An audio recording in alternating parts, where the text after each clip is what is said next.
ભગવાનની જય, રામચંદ્ર ભગવાન કી જય, રણુજા રામદેવ મહારાજની જય, ગિરનારી મહારાજની જય, નરબીરા મહારાજની જય, શક્તિ માતની જય, દોલતરામ બાપાની જય.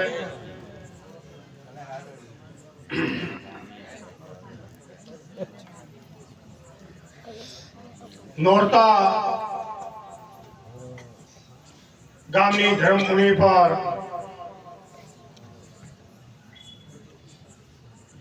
નરબીરા મહારાજના જે કોલ હતો એ કોલ આપણા બધાના ઈષ્ટદેવ ગુરુદેવ સંત શિરોમણી દોલતરામ બાપાની અસીમ કૃપા ઉતરી રહી છે.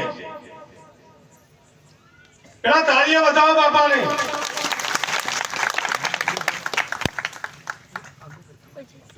આ જગ્યા પર ગઈ રામનવમી આપણે જે રણુદાનું કામનું ખત મુહૂર્તનું આશ્રમનું બોધકામ કરવાની નિમિત્તે જે કોલ કર્યો હતો ને એ આજે 12 મહિના થઈ છે. રણુદાની અંદર આ 1500 થી 2000 માણસો એવી સગવડ આપણે કરી છે. આમ છતાં ચાલુ કર્યું છે. રાતના 12 વાગે આવે ને તો રહોડું બનાવીને ખવડાવીએ છીએ.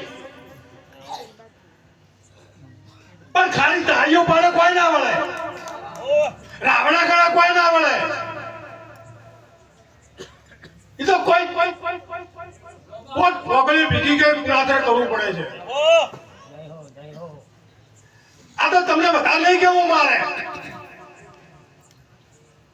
પણ તમે એક વિચાર કરજો, બહુ ખૂબ વિચાર કરજો કે આપણા ગુરુદેવના માથા પર કેટલા કાર્યક્રમો થાય. તમે નક્કી કર્યું બધી વાત? કાર્યક્રમ બધા આપણે આવીએ છીએ, પણ કાર્યક્રમ વર્ષોમાં કેટલા છે ખબર છે તમને?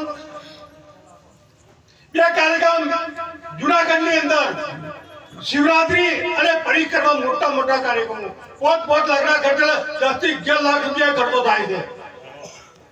પછી અહીંયા ગુરુ પૂર્ણિમા અને રામનવમી અને 11 પૂર્ણિમા બીજી વાત તમને કરો. હવે 12 મહિનાની 12 બીજો રણુદાની અંદર અને જેઠ સુદ બીજ અને માછર સુદના તિથિ તો પાઠ આપણે કર્યા. તમે નક્કી કર્યું આ ખર્ચો ચોથી આવે છે? આપણે કદી વિચાર કર્યો બાબતમાં?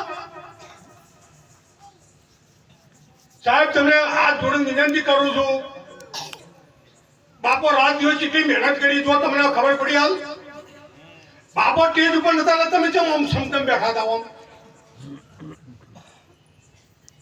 નક્કી કરજો. હવે આજે સદગુરુ મહારાજનું વચન જોયા નક્કી કરજો. આજ તમે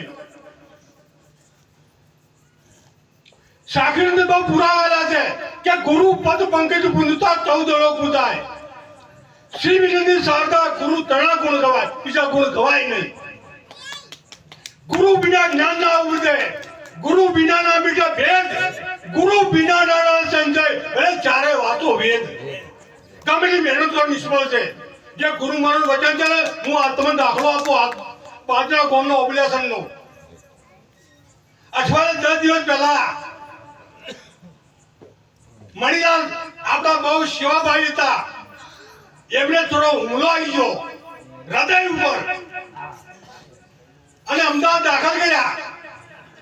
દાખલ અમદાવાદ ડોક્ટર છૂટી પડ્યો કે ભાઈ એવો કોઈ ઈલાજ થાય નથી. બહુ સમજવાની વાત જો. તમારે ગુરુ મારા વચન પર ચલો વિશ્વાસ આવે યાદ નક્કી કરાવો. તમારે અમદાવાદ કે ભાઈ તમે ઘેર લઈ જાઓ. જનતા લાયા, જનતામાં અઠવાડિયું લાગ્યા. ડોક્ટર કે કોઈ ઈલાજ નહીં. ઓબ્લેશન ભક્ત મંડળ તન મન અને ધનથી સેવા કરે છે. એમને બાપા પાસે આયા અને બાપાને આરાધના કરી કે બાપુ ગમે કરો પણ અમને જીવનદાન આપો. બાપો તો જ્યાં ઓબલાસણ બધા ભક્તો બેઠા હતા બોલાયા અને ગુરુ મહારાજનું અંતર શું થતું ખબર નહીં ગયું અંતરથી એવો આશીર્વાદ મળ્યો કે એ મણિલાલ આજે આપણા આશ્રમમાં હેડતા આવ્યા અને આપણા આશ્રમ બધાને દર્શન આવ્યા હવે તમે નક્કી જુદું કહેવાનું 7% હૃદય 7% ચાલે છે સમજી લો વાતમાં તમે અને આવા તો ઘણા દાખલા છે એટલે તમે ગુરુ મહારાજ વચન શું સમજો છો બસ દર્શન કરીને ઘેર હોઈ જાવ એની તમે તક રાખો એવી તક રાખો કે ગુરુ મહારાજ જે કામ હોય આપણે પૂરું પાડવું હવે તમને એક વાત નક્કી કરી છે જે રણુદાનું કામ અધૂરું પડ્યું છે ને એ નક્કી ઓગળી ઊંચી કરો કે અમે બધા ભેગા થઈ પૂરું પડશે ઓગળી ઊંચી કરવા દેડો એ ખબર પડે ખરા ખબર પડશે કરો ઓગળી ઊંચી ઘર દીધે કે 1000 રૂપિયા કરજો અને સાબતો 10,000 કરજો અને અંતિમ સાબત લાખ કરજો અંતિમ સાબત 10 લાખ કરજો પણ નક્કી કામ પૂરું પાડવું ઓગળી ઊંચી કરો જ્યાં બોલાવજો રામકબીર મહારાજ આપ તો રામનવમી પહેલા આપણો આશ્રમ તૈયાર થઈ જાય એ મારા સદગુરુ મારું વચન છે નક્કી થઈ ગયું બોલો જલારામ મહારાજની જય સબ સંતન કી જય મહાપુરુષની જય તો રામદાસે ખૂબ સત્સંગ આલ્યો ગોપાલભાઈ આલ્યો અને આપણા વકીલ સાહેબ પણ આપ્યો એટલે મારા જો તમે નક્કી કરજો હવે જ્યાં ઓગળી ઊંચી કરીને નક્કી રાખજો આરતી રામનવમી પહેલા આપણું ઓપનિંગ થઈ જવું જોઈએ નક્કી વાત છે ને